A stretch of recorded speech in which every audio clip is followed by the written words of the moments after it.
ನಮಸ್ಕಾರ ಬೆಂಗಳೂರು. ಇವತ್ತು ನಾನು ಬೆಂಗಳೂರಿನ ವೆಸ್ಟ್ ಆಫ್ ಕಾರ್ಡ್ ರೋಡ್ ಅಲ್ಲಿ ಇದ್ದೇನೆ. ವೆಸ್ಟ್ ಆಫ್ ಕಾರ್ಡ್ ರೋಡ್ ಅಲ್ಲಿ ಏನು ವಿಶೇಷ ಅಂತ ಹೇಳಿದ್ರೆ, ಒಂದೇ ಒಂದು ಜಾಗದಲ್ಲಿ ಸುಮಾರು 35 ಕನ್ವೆನ್ಷನ್ ಹಾಲ್ಗಳು ಅಂದ್ರೆ ಕಲ್ಯಾಣ ಮಂಟಪಗಳಿದೆ. ಬನ್ನಿ, ಇವತ್ತು ನಮ್ಮ ಪಯಣ ಈ ಒಂದು ವೆಸ್ಟ್ ಆಫ್ ಕಾರ್ಡ್ ರೋಡ್ ನಲ್ಲಿ ಇರ್ತಕ್ಕಂಥ 35 ಕಲ್ಯಾಣ ಮಂಟಪಗಳನ್ನ ನಾವು ಸುತ್ತಾಕಿ ಬರೋಣ. ಕಮಾನ್. ವೆಸ್ಟ್ ಆಫ್ ಕಾರ್ಡ್ ರೋಡ್ ಬೆಂಗಳೂರಿನಲ್ಲಿ ಎಲ್ಲಿದೆ ಅಂತ ಹೇಳಿದ್ರೆ, ವಿಜಯನಗರ ಟೋಲ್ ಗೇಟ್ ಇದೆ. ಟೋಲ್ ಗೇಟ್ ಇಂದ ರೈಟ್ ಸೈಡ್ ತಗೊಂಡ್ರೆ ಈ ಒಂದು ವೆಸ್ಟ್ ಆಫ್ ಕಾರ್ಡ್ ರೋಡ್ ಸಿಗುತ್ತೆ. ಸುಮಾರು 900 ಮೀಟರ್ ಒಳಗಡೆ ಸಿಗ್ತಕ್ಕಂಥ ಈ ಒಂದು ಜಾಗದಲ್ಲಿ ಸುಮಾರು 35 ಒಂದು ಕಲ್ಯಾಣ ಮಂಟಪಗಳು ಕೂಡ ಇದೆ. ಇದೇ ರೋಡಲ್ಲಿ ಇವತ್ತು ನಾನು ಹೋಗ್ತಾ ಇದ್ದೀನಿ. ಇಲ್ಲಿ ಫಸ್ಟ್ ನನಗೆ ನಾಗ ದೇವಕಿ ಪ್ಯಾಲೇಸ್ ಕೂಡ ಸಿಕ್ಕಿದೆ. ಇಲ್ಲಿ ಮದುವೆ ಕೂಡ ನಡೀತಾ ಇದೆ. ಎಲ್ರು ಇವಾಗ ನೆಂಟರುಗಳು ಬರ್ತಾ ಇದ್ದಾರೆ ತುಂಬಾ ಖುಷಿಯಿಂದ. ಮತ್ತಿನ್ನೊಂದು, ಈ ಒಂದು ವೆಸ್ಟ್ ಆಫ್ ಕಾರ್ಡ್ ರೋಡ್ ನಲ್ಲಿ ಯಾಕೆ ಒಂದು ಸುಮಾರು 30 ಇಂದ 35 ಕಲ್ಯಾಣ ಮಂಟಪಗಳು ಇದೆ ಅಂತ ಹೇಳಿದ್ರೆ, ಇಲ್ಲಿ ಎಲ್ಲ ನೆಂಟರುಗಳು ಬಂದ್ ಹೋಗ್ಲಿಕ್ಕೆ ಮತ್ತೆ ಎಲ್ಲ ಒಂದು ಫ್ರೆಂಡ್ಸ್ ಗಳು ಬಂದ್ ಹೋಗ್ಲಿಕ್ಕೆ ವೆರಿ ಈಸಿಯೆಸ್ಟ್ ವೇ ಅಂತ ಹೇಳ್ಬೋದು. ಹಾಗಾಗಿ ಸುಮಾರು ಇಲ್ಲಿ ಎಲ್ಲ ಒಂದು ಕಲ್ಯಾಣ ಮಂಟಪಗಳು ಈ ಜಾಗದಲ್ಲಿ ಇದೆ ಅಂತಕ್ಕಂಥದ್ದನ್ನ ನಾವು ಹೇಳ್ಬೋದು. ಹಾಗೆ ಮುಂದೆ ಹೋಗ್ತಾ ಇದ್ರೆ ಶುಭರಾಮ ಕಲ್ಯಾಣ ಮಂಟಪ ಅಂತಕ್ಕಂಥದ್ದು ಕೂಡ ಇಲ್ಲಿ ಸಿಗುತ್ತೆ. ಇಲ್ಲೂ ಕೂಡ ಇವತ್ತು ಈ ಒಂದು ಮದುವೆ ಕೂಡ ನಡೀತಾ ಇದೆ. ಈ ಒಂದು ಕಲ್ಯಾಣ ಮಂಟಪಗಳಲ್ಲಿ ವೆಸ್ಟ್ ಆಫ್ ಕಲ್ಯಾಣ ಮಂಟಪಗಳಲ್ಲಿ ನೀರಿನ ವ್ಯವಸ್ಥೆ ಅಂತಕ್ಕಂಥದ್ದು ಬಹಳ ಚೆನ್ನಾಗಿದೆ ಅಂತಕ್ಕಂಥ. ಹಾಗೆ ವೆಸ್ಟ್ ಆಫ್ ಕಾರ್ಡ್ ಅಲ್ಲಿ ಮುಂದೆ ಹೋಗ್ತಾ ಇದ್ರೆ ಸಪ್ತಗಿರಿ ಅಂತಕ್ಕಂಥ ಒಂದು ಕಲ್ಯಾಣ ಮಂಟಪ ಇದೆ. ಇಳುಕುಂಟಲವಾಡ ಗೋವಿಂದ ಗೋವಿಂದ.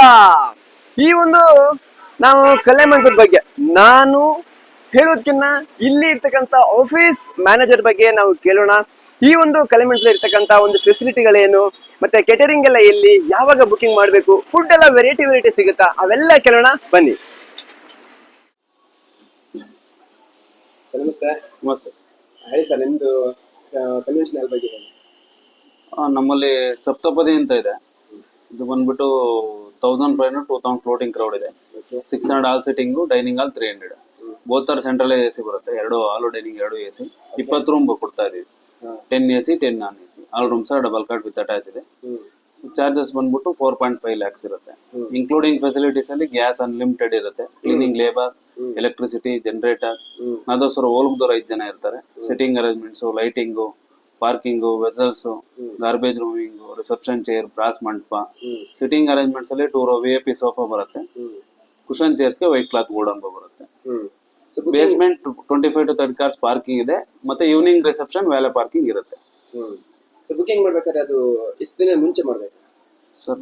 ಇವಾಗ ಬುಕಿಂಗ್ ಆದ್ರೆ 1 year ಅಡ್ವಾನ್ಸ್ ಇರುತ್ತೆ, 6 months ಇರುತ್ತೆ. ಆತರ ನಮ್ದು ನೆಕ್ಸ್ಟ್ ಇಯರ್ ಬುಕಿಂಗ್ ಆಗಿದೆ. ಆಲ್ರೆಡಿ ಬುಕಿಂಗ್ ಆಗಿದೆ. ಹೌದು ಸರ್. ಈಗ ಬುಕಿಂಗ್ ಆದ್ಮೇಲೆ ಮತ್ತೆ ಕ್ಯಾನ್ಸಲ್ ಆದ್ಮೇಲೆ ಅದು ಅಮೌಂಟ್ ರೀಫಂಡ್ ಆತರ ಇದೆ? ಆಲ್ಟರ್ನೇಟ್ ಡೇಟ್ಸ್ ಕೊಡ್ತೀವಿ. ಫಸ್ಟ್ ಪ್ರಿಫರೆನ್ಸ್ ಆಲ್ಟರ್ನೇಟ್ ಡೇಟ್ಸ್ ಕೊಡ್ತೀವಿ. ಅವ್ರು ಯಾವ್ದಾದ್ರು ಡೇಟ್ಸ್ ಕೇಳಿದ್ರು ನೋ ಎಕ್ಸ್ಟ್ರಾ ಕಾಸ್ಟ್.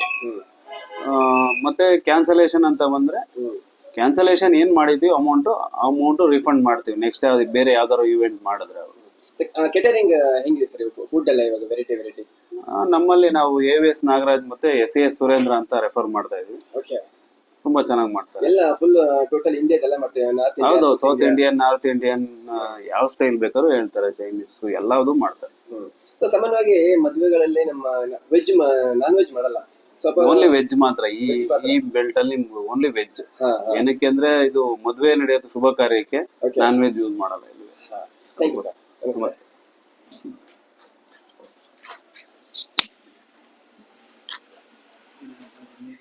ಚೈತನ್ಯ ಅಂತಕ್ಕಂಥ ಒಂದು ಕನ್ವೆನ್ಷನ್ ಸೆಂಟರ್ ಅದು ಕೂಡ ಸಿಗುತ್ತೆ. ನೋಡಿ, ಇವತ್ತು ಇಲ್ಲಿ ಮದುವೆ ಕೂಡ ನಡೀತಾ ಇದೆ. ಇಲ್ಲಿ ಎಲ್ರು ಕೂಡ ತುಂಬಾ ಅಲಂಕಾರವನ್ನ ಮಾಡ್ಕೊಂಡು ಕೂಡ ಇಲ್ಲಿ ಬಂದಿದ್ದಾರೆ. ಇಲ್ಲಿ ನೋಡ್ಬೋದು, ಇಲ್ಲಿ ಎಲ್ಲಾ ಗರ್ಲ್ಸ್ ಗಳು, ಬಾಯ್ಸ್ ಗಳು ಮತ್ತೆ ಚಿಕ್ಕ ಚಿಕ್ಕ ಮಕ್ಕಳುಗಳು ಇಲ್ಲಿ ಗೊಂಬೆಗಳನ್ನ ಪರ್ಚೇಸ್ ಮಾಡ್ತಿದ್ದಾರೆ. ಹಾಗೆ ಮುಂದೆ ಹೋದ್ರೆ ಮತ್ತೆ ಇಲ್ಲಿ ಶ್ರೀ ಪದ್ಮಾವತಿ ಕಲ್ಯಾಣ ಮಂಟಪ ಅಂತಕ್ಕಂಥದ್ದು, ಇಲ್ಲೂ ಕೂಡ ಇವತ್ತು ಮದುವೆಗಳು ನಡೀತಾ ಇದೆ. ನೀವು ಎಲ್ಲಾದ್ರೂ ನೋಡಿದ್ದೀರಾ ಈ ತರ ಒಂದು ಆಪ್ಷನ್ಸ್ ನ? ಸುಶ್ರಿತಾ ಅಖಿಲ ಗಾಂಧಿ ಅಂತಕ್ಕಂಥ ಒಂದು ಜೋಡಿ ಇವತ್ತು ಇಲ್ಲಿ ಮದುವೆ ಆಗ್ತಾ ಇದೆ. ಅವರಿಗೆ ಒಳ್ಳೇದಾಗ್ಲಿ ಅಂತ ಹೇಳ್ತಾ, ಎಷ್ಟೊಂದು ಕಲ್ಯಾಣ ಮಂಟಪಗಳು ಇವತ್ತು ಒಂದೇ ಜಾಗದಲ್ಲಿ ಹಲವಾರು ಮದುವೆಗಳನ್ನ ನಾವು ನೋಡಬಹುದು. ಇನ್ನು ಇಲ್ಲಿನ ಒಂದು ಕಲ್ಯಾಣ ಮಂಟಪಗಳಲ್ಲಿ ಬುಕಿಂಗ್ ವ್ಯವಸ್ಥೆ ಹೇಗೆ ಅಂತ ಹೇಳಿದ್ರೆ, ಆಲ್ರೆಡಿ ಈ ಒಂದು ಏರಿಯಾದಲ್ಲಿ ಸುಮಾರು 1 ವರ್ಷಕ್ಕೆ ಮುಂಚಿತವಾಗಿ ನೀವು ಬುಕಿಂಗ್ ಅನ್ನ ಮಾಡ್ಬೇಕಾಗತ್ತ. ತಪ್ಪಿ ಬಂದು ನೀವು ನಾಳೆ ಮುಂದಿನ ತಿಂಗಳು ಅಥವಾ 6 ಮಂತ್ಸ್ ಆದ್ಮೇಲೆ ಅಂತ ಹೇಳಿದ್ರೆ ಖಂಡಿತ ಸಿಗಲ್ಲ. ಅಡ್ವಾನ್ಸ್ ಬುಕಿಂಗ್ ಮಾಡ್ಬೇಕಾಗತ್ತೆ ನೀವು ಈ ಒಂದು ಏರಿಯಾದಲ್ಲಿ ನೀವು ಮದುವೆ ಮಾಡ್ಬೇಕು ಅಂತ ಹೇಳಿದ್ರ. ಇನ್ನ ಆಲ್ಮೋಸ್ಟ್ ಈ ಒಂದು ಫುಡ್ ಫೆಸಿಲಿಟಿ ಹೇಗೆ ಅಂತ ಹೇಳಿದ್ರೆ ಈ ಒಂದು ಜಾಗದಲ್ಲಿ 90.100% ನೀವು ಪ್ಯೂರ್ ವೆಜ್ ಫುಡ್ ಅನ್ನ ನೀವು ಈ ಕಲ್ಯಾಣ ಮಂಟಪಗಳಲ್ಲಿ ಮಾಡ್ಬೇಕಾಗತ್ತ. ಇನ್ನ ಕೆಟರಿಂಗ್ ವ್ಯವಸ್ಥೆ ಅಂತ ನಾವು ಹೇಳ್ತೀವಿ. ಈ ಮದುವೆ ಮನೆ ಮಾಡ್ಬೇಕಾದ್ರೆ ಫುಡ್ಗಳು ನಾವು ನಮ್ಮ ಕಡೆಯಿಂದ ಅಡಿಗೆ ಬಿಟ್ರೆ ಕರ್ಸದ ಅಥವಾ ಅವೆಲ್ಲ ತಲೆಬಿಸಿ ಯಾಕೆ, ಕೆಟರಿಂಗ್ ನಾವು ಬುಕ್ ಮಾಡೋಣ ಅಂತ ಹೇಳಿದ್ರೆ ಈ ಒಂದು ಕಲ್ಯಾಣ ಮಂಟಪಗಳಲ್ಲಿ ಅವರೇ ಸ್ವತಃ ಅವರಿಗೆ ಒಂದು ಗೊತ್ತಿರ್ತಕ್ಕಂತ ಕೆಟರಿಂಗ್ ವ್ಯವಸ್ಥೆನ ಕೂಡ ಮಾಡ್ಕೊಡ್ತಾರ. ನಿಮಗೆ ಬೇಕಾದ ಒಂದು ಫುಡ್ ವ್ಯವಸ್ಥೆ ಸೌತ್ ಇಂಡಿಯನ್ ಆಗಿರ್ಬೋದು ಅಥವಾ ನಾರ್ತ್ ಇಂಡಿಯನ್ ಆಗಿರ್ಬೋದು, ಮುದ್ದೆ ವ್ಯವಸ್ಥೆ ಆಗಿರ್ಬೋದು, ಎಲ್ಲವೂ ಕೂಡ ಇಲ್ಲಿ ಸಿಗುತ್ತೆ. ಇಲ್ಲಿನ ಒಂದು ಕನ್ವೆನ್ಷನ್ ಹಾಲ್ ರೇಟ್ ಎಷ್ಟಪ್ಪ ಅಂತ ಹೇಳಿದ್ರೆ ಕಡಿಮೆ ಅಂತ ಹೇಳಿದ್ರೆ 2 lakhs 3 lakhs ಕಮ್ಮಿ ಇರುತ್ತೆ.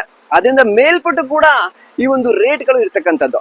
ಇನ್ನೊಂದು ಇಲ್ಲಿನ ಒಂದು ಕಲ್ಯಾಣ ಮಂಟಪಗಳಲ್ಲಿ AC ವ್ಯವಸ್ಥೆನೂ ಕೂಡ ಇರುತ್ತೆ. ಈಗ ಬೇಸಿಗೆ ಕಾಲದಲ್ಲಿ ಮದುವೆ ಮಾಡ್ತಾ ಇರ್ತೇವೆ, ಎಲ್ಲೋ ದೂರಿಂದ ಬಂದಿರ್ತಾರೆ, ಕಾರಿಂದವ ಅಥವಾ ಟ್ರೈನ್ ಅಲ್ಲಿಂದ ಅಥವಾ ನೈಟ್ ನಿದ್ಗಡೆಗೂ ಬಂದಿರ್ತಾರೆ. ಹಗಲೊತ್ತು ಇಲ್ಲಿ ಫಂಕ್ಷನ್ ಕೂಡ ನಡೀತಾ ಇರುತ್ತೆ. ಅವಾಗ ಅವರಿಗೆ ಬಿಸಿ ಬಿಸಿ ಆಗ್ತಾ ಇರುತ್ತೆ, ಶೆಕೆ ಆಗ್ತಾ ಇರುತ್ತೆ, ಏನಪ್ಪಾ ಇದು ಅಂತ ಹೇಳಿ. ಅದಕ್ಕೆಲ್ಲ ನೀವು ತಲೆ ಕೆಡಿಸ್ಕೋಬೇಡಿ. ಇಲ್ಲಿ AC ಒಂದು ಕಲ್ಯಾಣ ಮಂಟಪ ಅಂತ ಕನ್ವೆನ್ಷನ್ ಹಾಲ್ ಕೂಡ ಇದೆ. ಹಾಗಾಗಿ ರೇಟು ಹೈಯೆಸ್ಟ್ ಅಂತ ಹೇಳಿದ್ರೆ ಸಾಮಾನ್ಯವಾಗಿ ಸೀಸನ್ಗಳಲ್ಲಿ 5 ಲಕ್ಷ ಕನ್ವೆನ್ಷನ್ ಹಾಲ್ಗಳಿಗೆ ಇಲ್ಲಿ ಬೆಲೆ ಇರುತ್ತೆ. ಮದುವೆಗೆ ಹೊರತು ನಮ್ಮ ಹೆಣ್ಮಕ್ಳು ಅಂತ ಹೇಳಿದ್ರೆ ಹೊಸ ಹೊಸ ಸ್ಯಾರಿಗಳು, ಲಕ್ಷಾಂತರ ರೂಪಾಯಿ ಬೆಲೆ ಬಾಳುವ ಆಭರಣಗಳು ಮತ್ತೆ ಬಟ್ಟೆಗಳು, ಡ್ರೆಸ್ಗಳನ್ನ ಹಾಕೊಂಡು ಬರ್ತಾರೆ. ಅವ್ರು ಯಾರು ಕೂಡ ಬಸ್ಸಲ್ಲಿ ಟ್ರೈನ್ ಅಲ್ಲಿ ಬರಲ್ಲ, ಎಲ್ಲ ಓನ್ ವೆಹಿಕಲ್ ಅಲ್ಲಿ ಬರ್ತಾರೆ. ಹಾಗಾಗಿ ತುಂಬಾ ಜನ ಕಾರಲ್ಲಿ ಬರ್ತಾರೆ.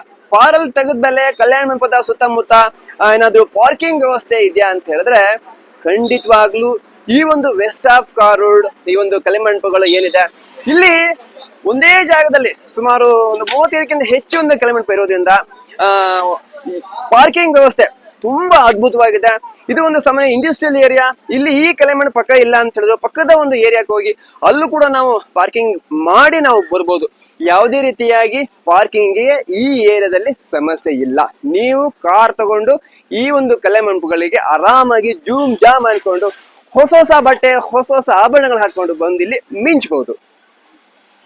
ಇಲ್ಲಿನ ಒಂದು ಕಲ್ಯಾಣ ಮಂಟಪಗಳಲ್ಲಿ ಲಾಡ್ಜಿಂಗ್ ವ್ಯವಸ್ಥೆ, ಪಾರ್ಕಿಂಗ್ ವ್ಯವಸ್ಥೆ, ಹಾಗೇನೆ ಮತ್ತು ಬ್ಯಾಂಡ್ ಸೆಟ್ ವ್ಯವಸ್ಥೆ, ಮತ್ತೆ ಆರ್ಕೆಸ್ಟ್ರಾ ವ್ಯವಸ್ಥೆ, ಮತ್ತೆ ತಬಲುಗಳು ಎಲ್ಲವೂ ಕೂಡ ಇಲ್ಲಿನ ಒಂದು ಕನ್ವೆನ್ಷನ್ ಹಾಲ್ಗಳಲ್ಲಿ ಅವರೇ ಒಂದು ಬುಕಿಂಗ್ ಮಾಡಿ ನಿಮ್ಗೆ ಕೊಡ್ತಾರೆ. ಅದ್ರ ಬಗ್ಗೆ ತಲೆನೇ ಕೆಡ್ಸ್ಕೋಬೇಡಿ. ಮತ್ತೆ ಇನ್ನೊಂದು, ನಾವು ಈಗಾಗಲೇ ಈ ಒಂದು ಕಲ್ಯಾಣ ಮಂಟಪಗಳಲ್ಲಿ ನಿಮ್ಮಗಳ ಮದುವೆ ಆಗಿದ್ರೆ ಖುಷಿ ಪಡಿ, ಅಥವಾ ನೀವು ಇನ್ನೂ ಮದುವೆ ಆಗಿಲ್ಲ ಕಲ್ಯಾಣ ಮಂಟಪ ಹುಡುಕ್ತಾ ಇದ್ರೆ ವೆಸ್ಟ್ ಆಫ್ ಕರೋಡ್ಗೆ ಬಂದು ಈ ಕಲ್ಯಾಣ ಮಂಟಪದಲ್ಲಿ ನೀವು ಬುಕಿಂಗ್ ಮಾಡ್ಕೊಳ್ಳಿ ಅಂತ ನಾನು ಹೇಳ್ತಾ, ಓಕೆ ವೀಕ್ಷಕರೇ, ಇದಾಗಿತ್ತು ಇವತ್ತಿನ ವಿಶೇಷ. ಮುಂದಿನ ಒಂದು ವಿಶೇಷ ಕಾರ್ಯಕ್ರಮದೊಂದಿಗೆ ಬಂದು ಭೇಟಿ ಮಾಡ್ತೀನಿ. ಅಲ್ಲಿಯವರೆಗೂ ನಮಸ್ಕಾರ.